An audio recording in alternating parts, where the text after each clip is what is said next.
ముఖంలో నవ్వు చూసిన తర్వాత, ఆనందం చూసిన తర్వాత తిరిగి హైదరాబాద్కు వచ్చా. ఆ రోజు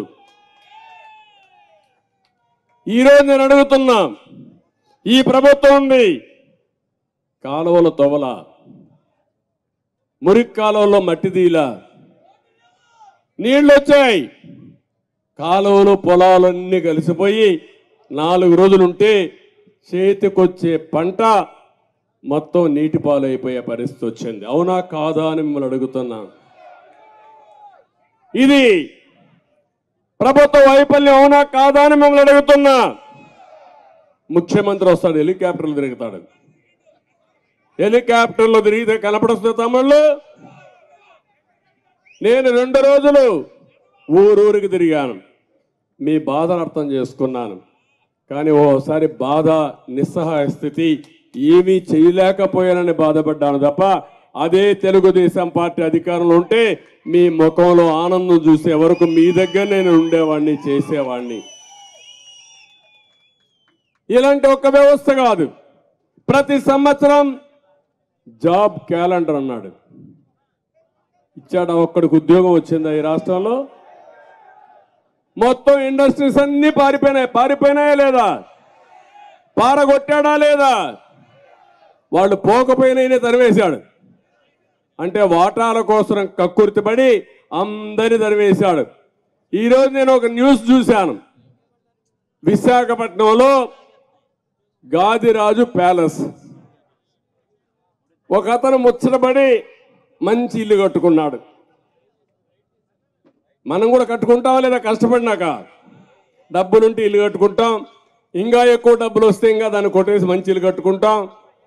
మన పిల్లలు సంపాదించి బయట నుంచి పంపిస్తే ఇల్లు కట్టుకుంటామని చేస్తాం మనం. వీళ్ళు పోతా ఉంటే ఇది ఏదో చూడాలి, ఇది నేను కూడా ఇంకా డెప్త్కి వెళ్ళాలి. పోతా ఉంటే ఆ ఇంటి మీద ముఖ్యమంత్రికి కన్ను పడిందంట. ఇంకా అయిపోయింది ఆ పని. ఆ ఇల్లు మాకు కావాలని వీళ్ళు ముచ్చటపడ్డారు కాబట్టి ఆ ఇల్లు కావాలన్నారు. ఆయన అన్నాడు, నేను ఎందుకు ఇస్తానయా, నా ఇల్లు ఇది అన్నాడు. అంటానే ఏం చేశారు తెలుసా?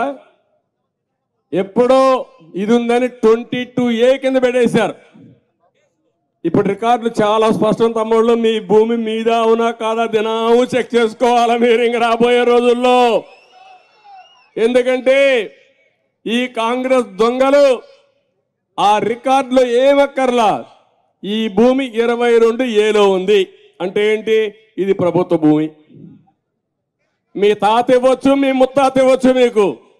ఇంకా అక్కడి నుంచి నువ్వు కుయ్యమరు అంటే సగం నాకు ఇస్తావా చెప్పు, అప్పుడు నీకు ఇస్తా. లేకుండా మొత్తం ఇచ్చేసి 20 లక్షల ఆస్తి 5 లక్షలు ఇస్తారు. ఇటీవల సెటిల్మెంట్లో అన్ని అదే జరిగింది సర్వేలో. మీరు ఒక విషయం గుర్తుపెట్టుకోవాలి, ఇప్పుడు ఓటర్ దొంగలు కూడా వచ్చారు. మీరు బతికుండగానే మిమ్మల్ని చంపేస్తున్నారు. అంటే ఏంటి అరాచకాలను అడుగుతున్నా మిమ్మల్ని అందరూ ఆలోచించుకోవాలి మీరు. ఇదేదో నా కోసరం కాదు నేను చెప్పేది, మీ కోసరం, మీ పిల్లల కోసరం, ఈ రాష్ట్రంలో ఉండే ప్రజల కోసరం. ఇలాంటి అరాచకాలు నేను ఎప్పుడు ఊహించలా. ఇలాంటి ఈ కళ్యాణ మండపాన్ని చూస్తే ఇప్పుడు కొత్తగా ఒకటి తెచ్చారు. నేను చెప్పింది ఈ గాదిరాజు ప్యాలెస్ది. ఆ కళ్యాణ మండపాన్ని చూస్తే 94లో అతను కొన్నాడు, కొని కట్టుకున్నాడు. అతను చాలా స్పష్టంగా చెప్పాడు, ఈ కళ్యాణ మండపం నేను ఎప్పుడో కొన్నాను, ఇవన్నీ కూడా ల్యాండ్ కొన్నాను, అప్పుడే అరియర్స్ అన్ని పే చేశాను, ఎలాంటి డిస్ప్యూట్ లేదంటే వీళ్ళు 22A కింద పెట్టి అక్కడి నుంచి అతన్ని వేధించడానికి మొదలుపెట్టే పరిస్థితికి వచ్చారు. ఒక్క విశాఖపట్నంలో 40,000 కోట్ల రూపాయలు చేసే ఆస్తుల్ని వీళ్ళు కబ్జా చేశారు, సెటిల్మెంట్ చేశారు. గొంతు మీద కత్తి పెడతారు, ఇస్తావా సస్తావా. అదే జరిగింది. ఇప్పుడు మీరు చూశారు, ఇతన్ని ఎవరైతే మన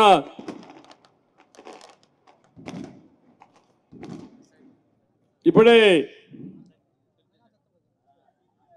రవిబాబు ఎవరైతే ఉన్నాడో, రవిబాబుని సాయిబాబు ఎవరైతే ఉన్నాడో ఆయన చూశారు. సాయిబాబును చూస్తే ఆయన వినలేదు కాబట్టి PD act, preventive detection act, అది పీడీ యాక్ట్ అంటే ఇంకా బెయిల్ కూడా రాదు, ఇమీడియట్గా అరెస్ట్ చేస్తారు. తర్వాత ఎప్పుడో వస్తే 2 ఏళ్లకో 3 ఏళ్లకో బెయిల్ వస్తుంది. అధికారం ఉందని ఇలాంటి తప్పుడు కేసులు పెట్టినప్పుడు ఈ గాదిరాజు ప్యాలెస్ ఓనరు బెదిరించారు. ఇప్పుడు పేపర్లో వచ్చినాయి ఇవన్నీ. బెదిరిస్తే ఆయన భయపడిపోయి ఇప్పుడు స్టేట్మెంట్ ఇచ్చాడు. నన్ను ఎవరు అడగలేదు, నా ఇల్లు నాదే, నా కళ్యాణ మండపం నాదే, నాకేం సంబంధం లేని స్టేట్మెంట్ ఇచ్చే పరిస్థితికి వచ్చారు. ఇక్కడే గుంటూరులో శంకర్ ప్యాలెస్ మీకు చాలా మంది తెలిసి ఉంటుంది, ఐడియా ఉందా?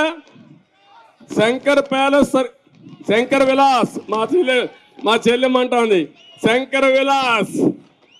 శంకర్ విలాస్ని పాప ఆ తల్లి చెప్పిన రంగనాయకమ్మ, ఆ రంగనాయకమ్మ చేసిన తప్పేంటంటే ఎల్జీ పాలిమర్స్ యాక్సిడెంట్ అయింది, ఇది తప్పని ఒక ట్వీట్ పెట్టింది.